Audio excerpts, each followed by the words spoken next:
Welcome to the Kop TV, the voice of football's most famous stand.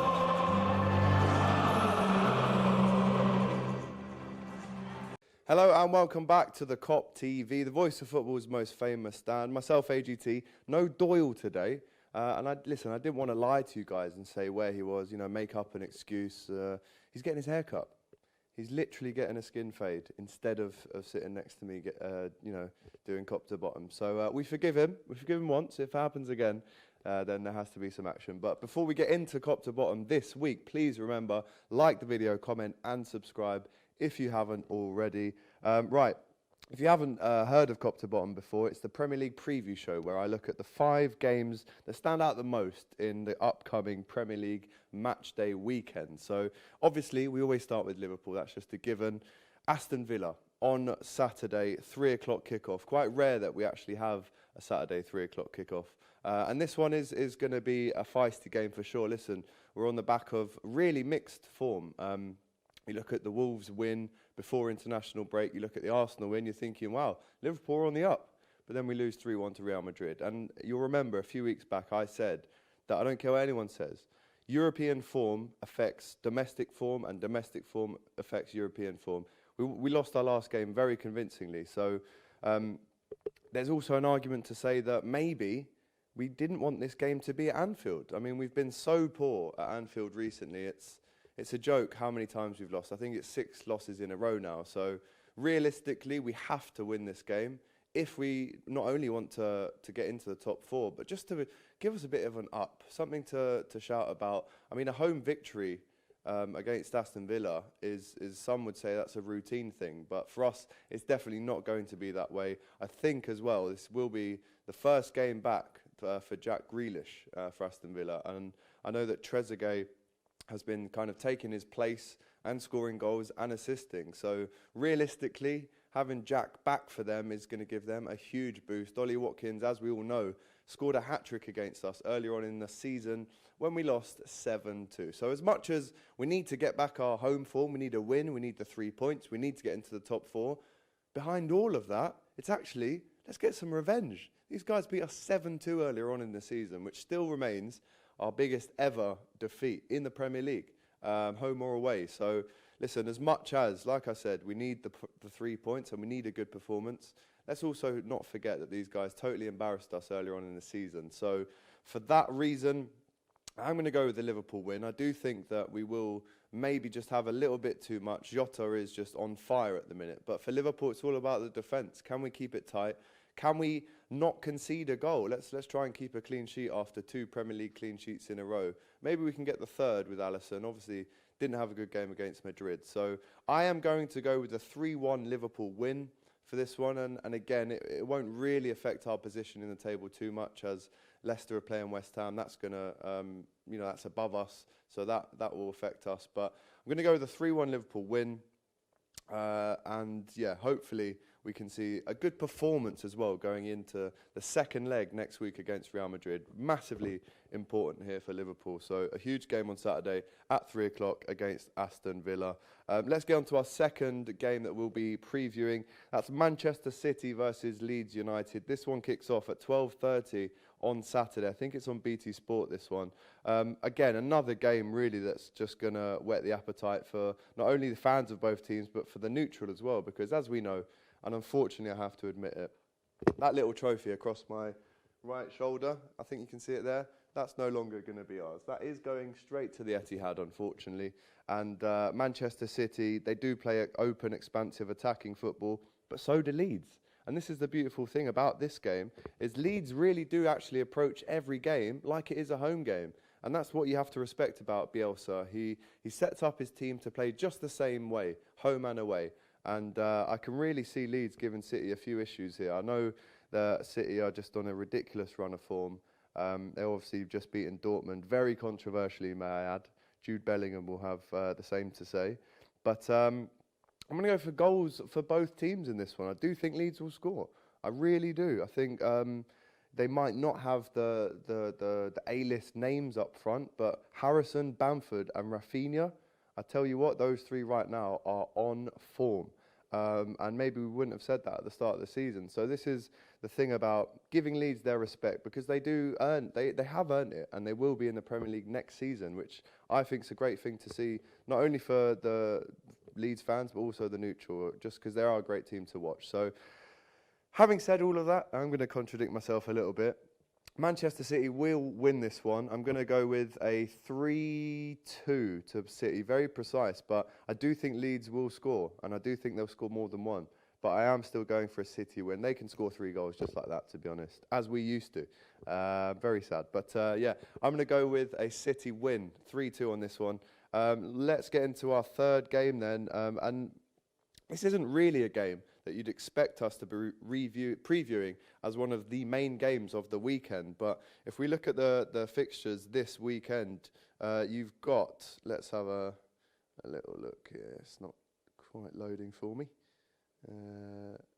Saturday, there we go. So we've got at 2:05 on Sunday, it's West Ham versus Leicester at the London Stadium. Like I just said before, this isn't really a game that we would preview, but if you look at the table, it says very differently.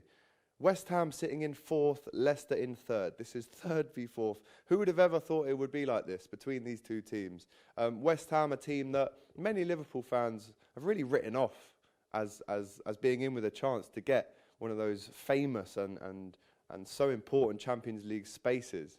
But after they beat Wolves the other day, you really do have to now look at it and go, well, they're a big threat. And we've played West Ham twice now this season. We can't personally take any more points off of them. But now we have to kind of start to hope that other teams do. I mean, Leicester on 56 points, West Ham on 52 in 4th. If the Hammers win this one, they pull away a little bit further from us. So for a Liverpool fan, maybe the best that we can hope for is a draw. I mean, Leicester themselves, they're 7 points ahead of us, which is still catchable.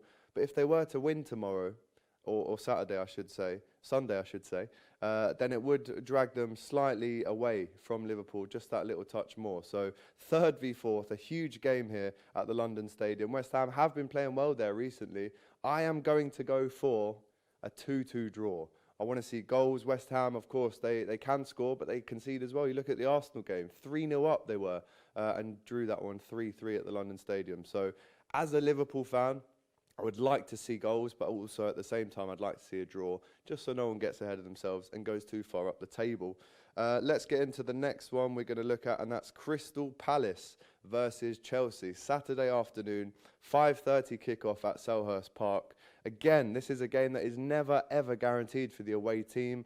Palace have been looking decent, to be fair, especially up top. Zaha and Eze on either wings. It's quite frightening, really, how good they are, but also really Eze is only 19. He's got a long way to go, and he's looking very good at this young age. So with all of that said, you have to look at Chelsea and think what a performance it was from them last night in the Champions League to put 2 past Porto away from home and also keep a clean sheet, which really in a Champions League away tie is totally priceless. They're going to be going into the second leg at home to Porto next week, full of confidence, and who knows, maybe we still might meet them in the semi-final of the Champions League. I'm going to go for a Chelsea win. I do think it will be 3-1 to the Blues. Palace will give them a good go. You can guarantee that they're going to press, and especially at home, you'd like to think that they'd score a goal.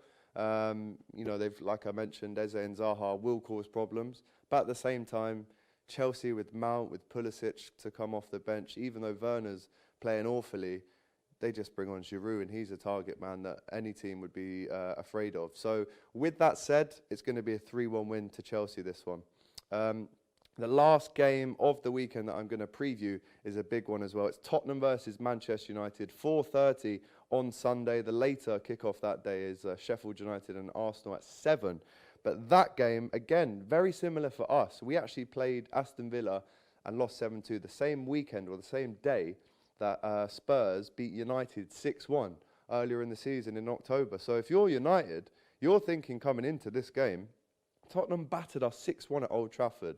Not only do we have to get revenge, but Man United need points as well just to keep up with City. I mean, Tottenham, so inconsistent this season. They're currently in 6th, same points as Liverpool, which isn't a surprise because we've been totally inconsistent as well.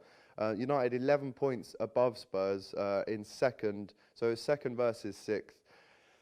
Really tough one to predict. Big part of me thinks that this will be a draw.